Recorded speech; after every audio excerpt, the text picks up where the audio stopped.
muy contentos de estar acá con ustedes en un programa más. ¿Cómo estás, Eric? Muy bien, Carla. Mucho gusto de estar aquí empezando con Código de Fe y muy feliz de estar con ustedes ahí en sus casas, en la oficina, en el bus donde estén viendo el programa por el teléfono. Gracias a Dios tenemos muchísimas formas de comunicarnos con ustedes y pues muy contento. ¿Por qué no vamos al quiz del Papa? Me parece ver excelente. ¿Qué mensaje nos tiene el día de hoy? Vámonos.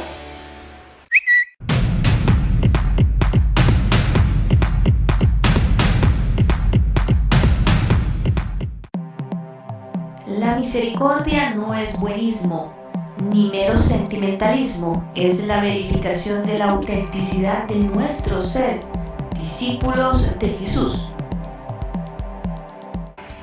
Y como siempre el Papa Francisco nos invita con sus mensajes a razonar y a pensar un poquito más. Nos habla un poco sobre la misericordia en esta semana y cómo nosotros debemos ser auténticos, cómo no es cuestión de cualquier cosilla, ¿verdad? No es cuestión de ser buenos en un instante, sino de ser buenos todo el tiempo, ¿verdad? En cualquier lugar donde nos encontremos, en nuestras casas, en las calles, en nuestro trabajo, siempre traer el ejemplo de Jesús en nuestras vidas. Así es, Carla, es un tema de ser auténticos, que tiene que nacer de nuestra relación con Dios. Es algo que no se puede fingir, ¿cierto? Sí. Exacto. No puede simplemente ser aparentar. Es algo que Dios nos pone en el corazón y nos lo hace crecer. Y bueno, la semana pasada hablábamos con Beto y él nos daba su testimonio de cómo, a pesar de haber estado en el mundo de las drogas, logró salir de la mano de Dios. Pero esta semana tenemos una invitada que nos va a dar una opinión profesional al respecto de este tema. Ella es Stephanie Vargas y ella es trabajadora social. Nos comparte la siguiente opinión al respecto. Vamos a ver.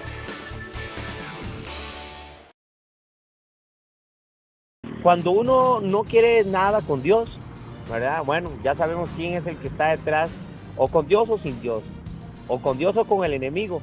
Y yo tomé una decisión triste, ¿verdad? Pero también confundida, que fue servirle al enemigo. Entonces, así como Dios también tiene su alimento, su cuerpo, su sangre, sus armas, el enemigo también tiene sus armas, su alimento. ¿Y cómo nos alimentábamos nosotros con el enemigo? Pues con las drogas, con lo contrario a lo que es Dios, que Dios es luz, alegría, felicidad, paz, principalmente. El enemigo lo contrario, ¿verdad? Estar aislados. Acaba de decir usted una palabra muy clave: en la oscuridad. Nosotros en aquellos tiempos, bueno, en la adicción, el mundo de la adicción, siempre utilizamos más que todo en las madrugadas, en las noches, donde está lo oscuro, lo escondido. Mentiras que uno anda ahí en el Mall San Pedro pues ingiriendo alguna sustancia química, o siempre era en la oscuridad, pero tomé la decisión de andar en este mundo oscuro por no aceptar a Dios. Esa es la palabra clave en la cual a mí me preguntan: ¿cómo caíste en este mundo? Bueno, por no tener a Dios en mi corazón, por no aceptarlo.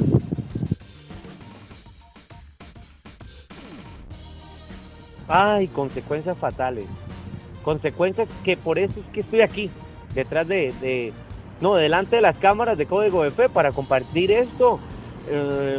Bueno, consecuencias fueron muchísimas en mi vida, desde deterioros físicos, como ven mi cara, ahí poco a poco el Señor ha ido restaurando, ¿verdad? Lo físico también, hasta incluso mi forma de hablar, porque antes, cuando uno ingiere algún químico, lógicamente el cuerpo cambia, la forma de hablar, la forma de caminar, la forma de vestir, y consecuencias fueron muchas, visibles, físicas, como le digo: el deterioro, flaco, seco, una mirada perdida, extraviada, aislarme de mi familia, no aprovechar aquellos momentos de infancia, como por ejemplo las Navidades, experimentar un abrazo, experimentar un saludo, sino que era todo lo contrario. Mira, ahí viene de topón, y todo el mundo cruzaba la calle, que los papás le decían a mis amigos: no anden con Beto porque es una mala influencia. Y en la vida sentimental también sufrí muchísimo. Yo prefería ir a drogarme que ir a conocer a una amiga, por ejemplo, al mall, ¿verdad? Y pues también una de las cosas, de las consecuencias tristes, también es la soledad. La soledad, donde usted no quiere recibir nada de consejos, no quiere recibir nada. Lógicamente usted entra en una soledad muy profunda que llega con una conclusión que usted ya no quiere vivir, piensa en el suicidio, que es esta marca, por ejemplo, que tengo en mis brazos, ¿verdad? De querer quitarme la vida, después de haber experimentado ese mundo oscuro de la droga. Por eso yo decía, yo soy ateo, gracias a Dios, ¿verdad? ¿Cómo es este? ¿Cree o no cree? Entonces, por eso es que me decían Beto Punk, siempre con botas, los pantalones debajo de las botas, gasillas en la oreja, en la ceja, cadenas, oscuro, sin importarme absolutamente nada, añejo, hediondo. Cuando me di cuenta de que yo realmente tenía un futuro al cual yo no creía, no pensaba que lo iba a tener. Y en ese momento, cuando caigo del caballo, ¿verdad? Como lo dice usted, Eric, comprendo muchas cosas en mi vida, ¿verdad? Yo creía que estaba en el piso, estaba más allá del piso, pero cuando caigo del caballo yo me doy cuenta de que no, que tengo una oportunidad de levantarme. Pero yo no conocía quién me había botado ese caballo. Y quería conocerlo, eso sí. Yo siempre, desde niño, quería conocer a ese Dios que tenía fuerza a uno, moverle el piso, botarlo el caballo, es decir, botarlo a uno de donde estaba uno montado, en la droga, en el alcohol, en el anarquismo, y después pues ver la mano poderosa de Dios, irlo conociendo poco a poco, que incluso ya después de 16 años trato de conocerlo, todavía ando en esa búsqueda, aunque sé que ya Dios es amor, sé que Dios existe, que tiene poder y que lo saca a uno de lo más profundo. Yo voy a ser adicto hasta que muera. Y yo cada vez que huela ese tipo de droga tengo que salir corriendo. Esa es mi debilidad.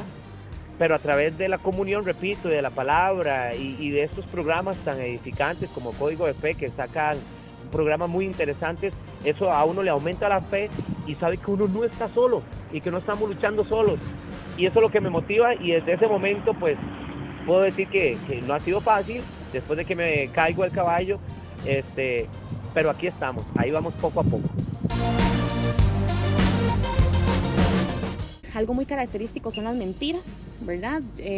Las excusas, ya no quiero, tal vez íbamos a mejenguear, no, ya no quiero ir a mejenguear, ay no, qué pereza, o empieza a llegar tarde, ¿verdad? Empieza a salir más de noche, ¿verdad? Porque como lo decía Beto, estos tipos de cosas se hacen generalmente a escondidas, ¿verdad? Porque es parte de la sensación placentera que a mí me genera llevar la contraria, ¿verdad? Y parte de la adrenalina que se le agrega a la dopamina, ¿verdad? Del consumo de droga, ¿verdad? Entonces yo empiezo a identificar que tal vez la persona ya está más aislada, empieza además, ¿verdad? No contaba tanto las cosas, se le dificulta como expresar emociones, tal vez tiene conflictos, problemáticas a nivel familiar desde la infancia, ¿verdad? Este tipo de cosas, y ahora empieza a mostrarse más aislado, ya casi no comparte con las personas con las que solía compartir, empieza a perder amistades, conoce nuevas personas, ¿verdad? Que ya uno ve que no eran del mismo círculo que tenía, no son las personas características, ¿verdad?, con las que se relacionaba. Este tipo de cosas, ¿verdad?, me pueden dar ciertos indicadores de que la persona está pasando a las siguientes etapas, ¿verdad?, o que ya genera rutinas, ¿verdad?, como les decía, en los abusos. Tal vez ya se viste, empieza a vestirse de forma diferente, como también decía Beto, ¿verdad? El hablado cambia, la forma de vestirme cambia, mis relaciones, ¿verdad? Ese tipo de cosas nos pueden dar indicadores. Sí es muy importante identificarlo en la parte de abuso, todavía se puede, ¿verdad?, tratar en el momento. Cuando ya pasa a una adicción, los tratamientos son diferentes, ¿verdad? Y ya no es como que yo le diga, sálgase de eso, vea a su familia, vea a su, ¿verdad? Ya ese tipo de cosas no generan una motivación. Eso es muy importante. Dejar un consumo de drogas cuando ya está a un nivel de dependencia tiene que ser por la misma persona.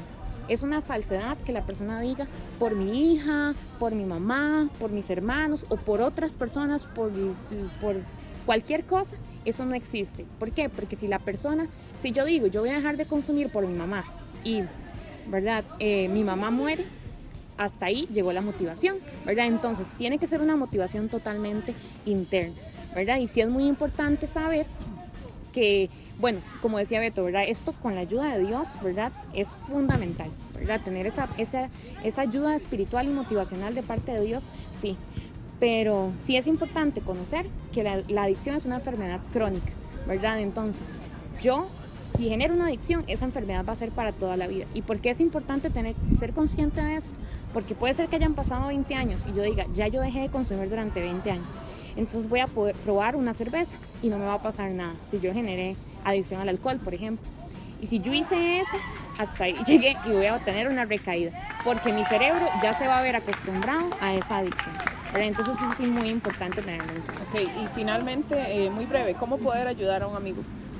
Bueno, se pueden buscar muchas ayudas, ¿verdad? La iglesia es una parte muy importante, ¿verdad? Dios siempre va a ser la herramienta número 1, ¿verdad? Para poder salir de esto. Dios nos puede cambiar, ¿verdad? Nos puede transformar y la Biblia dice, ¿verdad? Su palabra dice que podemos cambiar, que Dios hace todo lo viejo, ¿verdad? Lo deja atrás y puede hacer algo nuevo, ¿verdad? Dios siempre va a ser la primera herramienta. Pero existen instituciones, ¿verdad? Que pueden ayudarnos a trabajar en esta parte. Yo siempre puedo ser un amigo, dar consejo, ¿verdad? Siempre escuchar a la persona es muy importante, ¿verdad? Que la persona pueda hablar, expresar sus emociones, buscar ayuda profesional, ¿verdad? Siempre en instituciones como el IAPA, ¿verdad? O ese tipo de instituciones que me pueden dar una ayuda, ¿verdad? A salir de esto, pero lo más importante es empoderar a la persona, ¿verdad? Porque como les decía, tiene que ser algo interno, tiene que ser una motivación interna donde la persona misma decida, ¿verdad? Como decimos popularmente, ponerse los pantalones, amarrárselos y decidir hasta ahí ese consumo, ¿verdad? La adicción. Tiene que ser una decisión personal.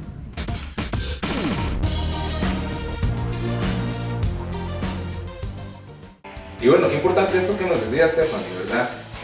Para todos los papás y todos esos jóvenes líderes que están a cargo de muchachos, todas esas temáticas son muy importantes de manejar, sobre todo saber a quiénes acudir para que el trabajo que se haga sea efectivo, ¿verdad? Para saber cómo abordar ese tipo de trabajos tan delicados.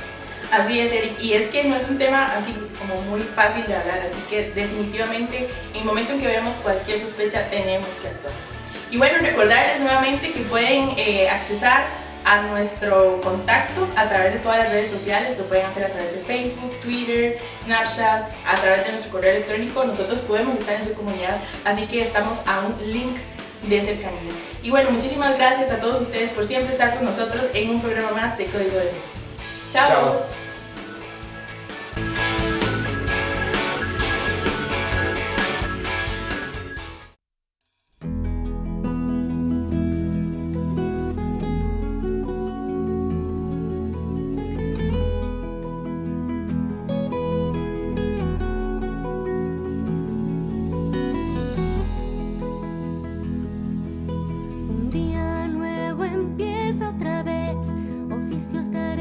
Mucho por hacer, no hay tiempo para escuchar la voz de aquel que siempre te cuida y ya ves, hay mucha prisa.